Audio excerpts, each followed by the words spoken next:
संजीव महाजन PWD विभाग के एक एग्जीक्यूटिव इंजीनियर संजीव महाजन को 10 जनवरी 2024 को हार्ट अटैक होता है और उसके बाद 11 जनवरी 2024 को नारायणा हॉस्पिटल में उनकी मौत हो जाती है। संजीव महाजन की मौत के बाद एक्सेलशियर के दूसरे पन्ने पर बहुत सारे लोगों ने फोटोग्राफ देखी और उसके बाद उन्हें अफसोस भी किया और वो परिवार वालों के साथ दुख में, उनकी तकलीफ में शामिल भी हुए। लेकिन किसी ने इस बात पर ध्यान नहीं दिया कि आखिरकार क्या परिस्थितियां थी जिन परिस्थितियों में संजीव महाजन को हार्ट अटैक हुआ। संजीव महाजन की लगभग अभी 6 साल और सर्विस बाकी थी और जो उनका कैरियर ग्राफ था, उस कैरियर ग्राफ में अगर यह अचानक हादसा नहीं होता तो शायद संजीव महाजन पीडब्ल्यूडी विभाग में 6 साल और अपनी सेवाएं देते।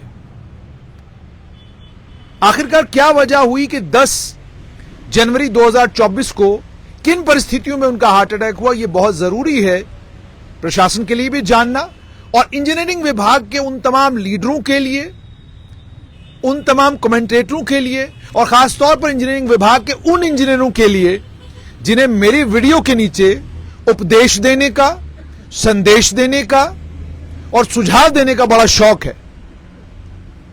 इंजीनियरिंग एसोसिएशन जितनी भी हैं, चाहे डिप्लोमा इंजीनियर एसोसिएशन है या ग्रेजुएट इंजीनियरिंग एसोसिएशन है, दोनों एसोसिएशनों के प्रधानों को, जिम्मेदारों के लिए बड़ी शर्म की बात है कि वो अभी तक इस मामले में मुकम्मल तौर पर खामोश हैं। कोई प्रेस नोट नहीं आया, कोई बात नहीं की गई, किसी ने परिवार में जाने के बाद, परिवार के लोगों से मिलने के बाद और सारी परिस्थितियां जानने के बावजूद इंजीनियर बिल्कुल खामोश हैं। डिप्लोमा इंजीनियरिंग एसोसिएशन के प्रधान खामोश क्यों हैं?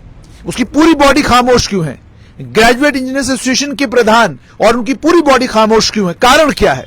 किसका डर है? क्या खौफ है? क्या ये वही एसोसिएशन नहीं है जो अलग अलग अखबारों के या तो बीच वाले पेज पर या आखिरी पेज पर एक बड़ा इश्तिहार हर साल देते हैं, जिस इश्तिहार में कभी पीडब्ल्यूडी विभाग के सचिव का शुक्रिया अदा कर रहे होते हैं, कभी पीएचई विभाग के सेक्रेटरी का धन्यवाद कर रहे होते हैं, कभी सरकार को का धन्यवाद कर रहे होते हैं कि जनाब आपने ये मांग मान ली हमारी, आपने वो मांग मान ली हमारी। या मांगे जब रखते हैं तो तब मांगे रखने का भी यही तरीका है कि अखबार के आखिरी पेज पे एक पोस्टर निकलवाओ जिसमें आप तारीफ करो। इस मामले में इन एसोसिएशनों की खामोशी इस बात की ओर इशारा करती है कि ये एसोसिएशनें काम तो कर रही हैं, परिस्थितियां भी जानती हैं और किन परिस्थितियों में संजीव महाजन की मौत हुई है उससे भी ये लोग वाकिफ हैं, लेकिन कोई डर तो है इनके दिल में जिसके चलते ये वो बात बोल नहीं रहे हैं जो बात हम पत्रकारों को बोलनी पड़ रही है। मामला असल में यह है कि संजीव महाजन के परिवार से जब मुलाकात हुई, इनके संजीव महाजन के कुछ व्हाट्सएप मैसेजेस मेरे पास हैं। चूंकि वो निजी व्हाट्सएप मैसेज है इसलिए मैं सार्वजनिक उनको करना नहीं चाहूंगा, लेकिन जब आप उन व्हाट्सएप मैसेजेस को पढ़ते हो तो आपको पता चलता है कि क्या मानसिक स्थिति थी संजीव महाजन की, जिस मानसिक स्थिति के कारण संजीव महाजन इतने परेशानी और इतने स्ट्रेस में आ गए कि 10 जनवरी 2024 को उनको हार्ट अटैक हुआ और 11 तारीख को जब उनको नारायणा लेकर गए वहां उनकी मौत हो गई। परिस्थितियां ये हैं कि सबसे पहले तो प्रशासन, जो उनके व्हाट्सएप से पता चलता है वो ये पता चलता है कि राजभवन की मीटिंग खत्म होती है तो डिवकॉम मीटिंग लेते हैं, डिवकॉम की मीटिंग खत्म होती है तो डीसी मीटिंग लेता है, डीसी की मीटिंग खत्म होती है तो कोई और भाई साहब आ जाते हैं, उनकी इच्छा शक्ति जाग जाती है, वो कहते हैं भाई मैंने भी मीटिंग लेनी है। अब ये मीटिंगों का दौर जब खत्म होता है उसके बाद उन मीटिंगों के अंदर भी जो टारगेट सेट किए जाते हैं एक्सएनओ के लिए, जो टारगेट सेट किए जाते हैं विभाग के अलग अलग कर्मचारियों के लिए, वो टारगेटों को मीट आउट करना उनके लिए पॉसिबल नहीं है। जब पूछा गया क्यों पॉसिबल नहीं है, उन्होंने कहा पीडब्ल्यूडी विभाग की रिस्ट्रक्चरिंग हुई, रिस्ट्रक्चरिंग के फौरन बाद जो नई डिविजनें बनी, उन नई डिविजनों में अभी स्टाफ है नहीं लेकिन काम पूरा करना है, सुपरवाइजर है नहीं, सुपरवाइजर का काम भी एक्शन को करना है, लेकिन वो आपने एक डेडलाइन दे दी कि भाई आपने इस डेडलाइन को मीट करना है, तो डेडलाइन मीट करना कौन नहीं चाहेगा, हर अफसर चाहेगा कि वो डेडलाइन मीट करे, लेकिन उसके लिए परेशानी ये है कि वो डेडलाइन को मीट कैसे करे। उसके बाद डेडलाइन को पर अपना काम पूरा करने के लिए जो स्टाफ उसको होना चाहिए था वो उसके पास है नहीं। उसके बाद अगर वो टेंडर डॉक्यूमेंट उसको बनाना है, जो एहतियात और जिस सीरियसनेस के साथ वो टेंडर डॉक्यूमेंट बनना चाहिए वो बन नहीं पाएगा, क्योंकि आपके पास स्टाफ नहीं है, आपको और कई दिक्कतें हैं। और फिर जो आप डेडलाइन सेट करते हैं, जिस डेडलाइन को खुद आईएएस बाबू मीट नहीं कर पाता, यानी साल खत्म हो जाता है 31 मार्च को, कितना सारा जम्मू कश्मीर का पैसा लैप्स होता है, कितना सारा जम्मू कश्मीर का पैसा डिपार्टमेंट को वापस जाता है, और कितना सारा पैसा 22 तारीख से लेकर 31 तारीख तक रिलीज किया जाता है। ये पैसा क्यों रिलीज करते हैं आप? ये पैसा आप इसलिए रिलीज करते हैं क्योंकि आप खुद अपनी डेडलाइंस को मीट नहीं कर पाते। तो जब आईएएस बाबू को जो डेडलाइन सरकार सेट कर रही है वो अपनी उस डेडलाइन को मीट नहीं करता, लेकिन वो सबऑर्डिनेट से कहता है जी आपको तो इन डेडलाइनों को काम पूरा करना ही पड़ेगा। कितनी बार जीएडी को नोटिस निकालने पड़ते हैं कि जनाब आपने अपनी एपीआर सबमिट नहीं की, कितनी बार जेडीए को चिट्ठी निकालनी पड़ती है कि जनाब आपने अपना एनुअल प्रॉपर्टी स्टेटमेंट अभी तक नहीं भरा है। क्यों निकालना पड़ता है? इसका मतलब आप भी समझते हैं कि प्रेशर है, काम है, और काम के चलते ये सब चीजें पॉसिबल नहीं हो पाती। फिर यह भी शिकायत इंजीनियरों की है कि जो वर्क एनवायरनमेंट होना चाहिए वो वर्क एनवायरनमेंट भी हमारे पास है नहीं इस वक्त। आपके पास एक सड़ा गला सिस्टम है, उस सड़े गले सिस्टम को ठीक करने की कोशिश की जा रही है, लेकिन जब आप सड़े गले सिस्टम को ठीक करना शुरू करते हैं, जो कमियां कमजोरियां सिस्टम में हैं, जब तक उन कमियों और कमजोरियों को आप पूरा नहीं करेंगे तब तक इस सड़े गले सिस्टम से आप एक्सपेक्ट क्यों करते हैं ये सड़ा गला सिस्टम आपको इतने बेहतरीन रिजल्ट देगा? जो बेहतरीन रिजल्ट देने की कैपेसिटी और कैपेबिलिटी इस सिस्टम के अंदर है ही नहीं। उसके बाद अनएक्सपेक्टेड, मतलब जो आप एक्सपेक्ट भी नहीं करते उस तरह की आप एक्सपेक्टेशंस रखते हैं अपने सबऑर्डिनेट स्टाफ से, पॉसिबल नहीं है। उसके बाद जब आपने टारगेट दे दिया, टारगेट देने के बाद कोई भी अफसर सबऑर्डिनेट की दिक्कतें क्या वो सुनना नहीं चाहता, और वो जब बोलना भी चाहता है अपनी दिक्कतें, उसे कहा जाता चुप रहो, हमें ये नहीं सुनना, हमें काम आपको पूरा करके दे दो। आप जब सिस्टम का हिस्सा है, टॉप पर बैठे हैं, तो जाहिर सी बात है आपको दिक्कतें और परेशानियां भी सुननी होंगी। दिक्कत और परेशानी सुनेंगे तो उसका कोई हल निकलेगा।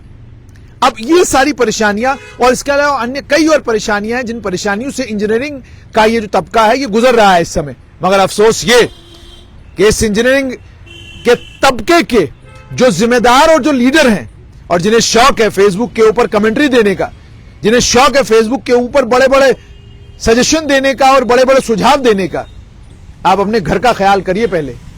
अपने घर में आपसे बात होती नहीं, अपने घर की दिक्कतों और परेशानियों को सरकार के सामने अब रख नहीं पाते और सजेशन देने चल पड़ते हैं पत्रकारों को कि ऐसे कर लो, वैसे कर लो, तुम्हारी पत्रकारिता ऐसी है, तुम्हारी पत्रकारिता वैसी है।